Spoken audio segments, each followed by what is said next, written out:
ಪ್ರೀತಿಯ ತೀರ್ಪುದಾರರೇ ಹಾಗೂ ನನ್ನ ನೆಚ್ಚಿನ ವೀಕ್ಷಕರೇ, ತಮಗೆಲ್ಲರಿಗೂ ನನ್ನ ವಂದನೆಗಳು.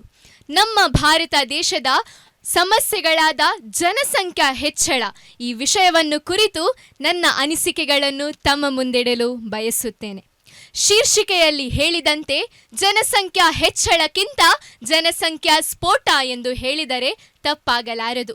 ಯಾಕೆಂದರೆ ಅಂಕಿಅಂಶಗಳ ಪ್ರಕಾರ 1947ರಲ್ಲಿ ಭಾರತಕ್ಕೆ ಸ್ವಾತಂತ್ರ್ಯ ಸಿಕ್ಕಾಗ ನಮ್ಮ ಭಾರತದ ಜನಸಂಖ್ಯೆಯು ಕೇವಲ 35 ಕೋಟಿ. ಅದು ಕೂಡ ಬ್ರಿಟಿಷರನ್ನು ಸೇರಿಸಿ ಅಂತ ಭಾವಿಸುತ್ತೇನೆ. ಅದೇನೇ ಇರಲಿ, ಈಗ ಪ್ರಸ್ತುತ 2026ರ ಅಂಕಿಅಂಶಗಳ ಪ್ರಕಾರ ನಮ್ಮ ಜನಸಂಖ್ಯೆಯು ಬರೋಬ್ಬರಿ 146 ಕೋಟಿ. ಇದು ಸ್ಫೋಟವಲ್ಲದೆ ಮತ್ತೇನು? ಇಂದು ನಾವು ಪ್ರಪಂಚದಲ್ಲಿಯೇ ಮೊದಲನೇ ಸ್ಥಾನದಲ್ಲಿರುವ ಚೀನಾದವರನ್ನು ಮೀರಿದ್ದೇವೆ. ಚೀನಾ ದೇಶವನ್ನು ಅವಲೋಕಿಸಿ ನೋಡಿದರೆ ಅದು ಭಾರತಕ್ಕೆ ತದ್ವಿರುದ್ಧ ಎಂಬಂತಿದೆ. ಚೀನಾದವರು ತಮ್ಮಲ್ಲಿರುವ ಜನಸಂಪನ್ಮೂಲವನ್ನು ಬಳಸಿ ಸಮೃದ್ಧಿಯಾಗಿ ಬೆಳೆದು ನಿಂತಿದ್ದಾರೆ.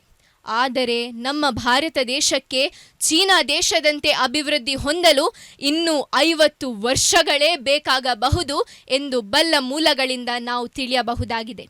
ಪ್ರಿಯರೇ, ಯಾವುದೇ ದೇಶದಲ್ಲಿ ಜನಸಂಖ್ಯೆ ಹೆಚ್ಚಿದರೆ ಅದು ಜನಸಂಪನ್ಮೂಲವಾಗಿ ಪರಿಣಮಿಸಿ ದೇಶದ ಅಭಿವೃದ್ಧಿಗೆ ಕಾರಣವಾಗಬೇಕು. ಆದರೆ ನಮ್ಮ ಭಾರತ ದೇಶದಲ್ಲಿ ಅಂಥದ್ದೇನೂ ಬದಲಾವಣೆ ಕಾಣುತ್ತಿಲ್ಲ. ಭಾರತ ದೇಶದಲ್ಲಿ ಜನಸಂಖ್ಯೆಯು ಅತ್ಯಂತ ವೇಗವಾಗಿ ಹೆಚ್ಚುತ್ತಿರುವುದರಿಂದ ನಾವಿಂದು ಸುಮಾರು ಗಂಭೀರ ಸಮಸ್ಯೆಗಳನ್ನು ಎದುರಿಸುತ್ತಿದ್ದೇವೆ. ಉದಾಹರಣೆಗೆ ಹೇಳುವುದಾದರೆ, ಇಂದು ನಾವು ಆರ್ಥಿಕ ಸಮಸ್ಯೆಯನ್ನು ಕಾಣಬಹುದಾಗಿದೆ. ಆದಾಯಕ್ಕಿಂತ ವೆಚ್ಚವೇ ಹೆಚ್ಚಾಗುತ್ತಿದೆ. ಇಂದು ನಮ್ಮ ಯುವಕರು ಶಿಕ್ಷಣ ಪಡೆದು ಉದ್ಯೋಗ ಸಿಗದೆ ನಿರುದ್ಯೋಗಿಗಳಾಗಿ ಇಂದು ಅವರಿದ್ದಾರೆ. ಇದರಿಂದ ಅವರ ಕನಸುಗಳು ನುಚ್ಚು ನೂರಾಗುತ್ತಿದೆ.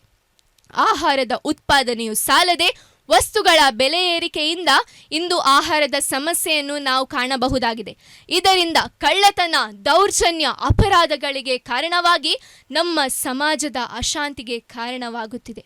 ಮೂಲಭೂತ ಸೌಕರ್ಯಗಳ ಮೇಲೆ ಸಮಸ್ಯೆ ಉಂಟಾಗಿ ಬಡತನ, ರಸ್ತೆ, ನೀರು, ವಿದ್ಯುತ್ ಕೊರತೆ, ವಸತಿ ಸಮಸ್ಯೆ ಹಾಗೂ ಮಕ್ಕಳು ತಮ್ಮ ಶಿಕ್ಷಣದಿಂದ ವಂಚಿತರಾಗುತ್ತಿದ್ದಾರೆ.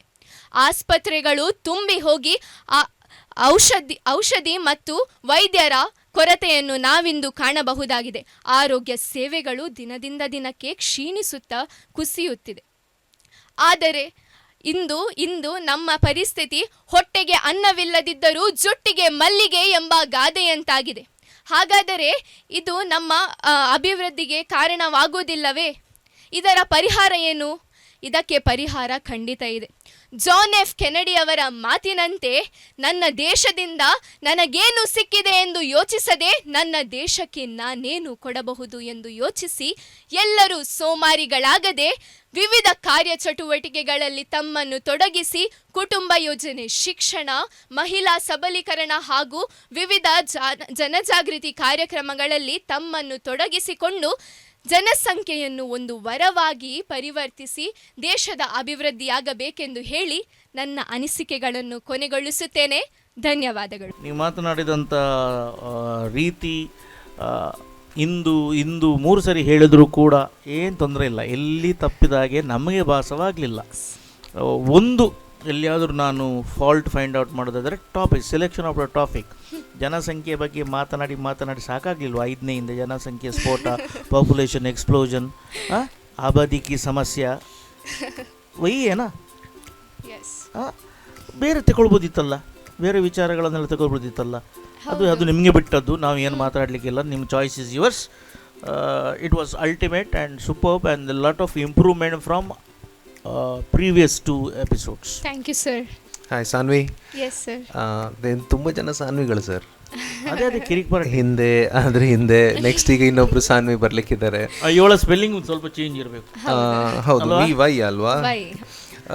Saanvi, coming back to the point, ಏನಂತಂದರೆ your dress code attire is nice, very appealing. And ನಿಮ್ಮ ಭಾಷಣದ ಬಗ್ಗೆ ನಾನು ಮೋಸ್ಟ್ಲಿ ಏನು ಮಾತಾಡಲ್ಲ, ಬಟ್ ಅದರ್ವೈಸ್ ಈಗ ನೀವು ದಾಂತಿ ಸರ್ ಜೊತೆಗೆ ನೀವು ಮಾತಾಡಿದ್ರಿ, ಮತ್ತು ತೇಜಸ್ ಅವ್ರ ಜೊತೆಗೆ ಬ್ಯೂಟಿಫುಲ್, ತುಂಬ ಚೆನ್ನಾಗಿ ಮಾತಾಡ್ತೀರಿ ನೀವು. Thank you. ಅಷ್ಟೇ ಸಾಕು. ನಿಮ್ಮ ಆ ಸ್ಮೈಲ್ ಮತ್ತು ಆ ವಿನಯತೆ, ಆ ವಿಧೇಯತೆ ಎಲ್ಲನೂ ಕೂಡ ನಿಮ್ಮ ಮಾತು ಮತ್ತು ನಿಮ್ಮ ನಗು ಕಣ್ಣುಗಳಲ್ಲಿ ಕಾಣ್ತಾ ಇದೆ. ಸೊ ದಯವಿಟ್ಟು ಇಲ್ಲಿ ನೀವು ಅಭಿವ್ಯಕ್ತ ಗೆಲ್ತಿರೋ ಬಿಡ್ತಿರೋ ಬಿಡಿ, ಬಟ್ ನೀವು ಕ್ಯಾರಿ ಮಾಡಿದರೆ ನೀವು ಲೈಫಲ್ಲಿ ಗೆಲ್ತೀರಿ. Thank you so much. ಅದು ಆಲ್ರೆಡಿ ನಿಮ್ಮಲ್ಲಿದೆ. ಇದು ಇಂಥ ಕಾಂಪಿಟೇಷನ್ಸ್ಗಳು ಬರ್ತವೆ, ನೀವು ಬರ್ತೀರಿ, you come and go, that's over all you have a great speaking skill. Please speak well and please continue. Thank All you the so best. much, All sir. the best. Thank you.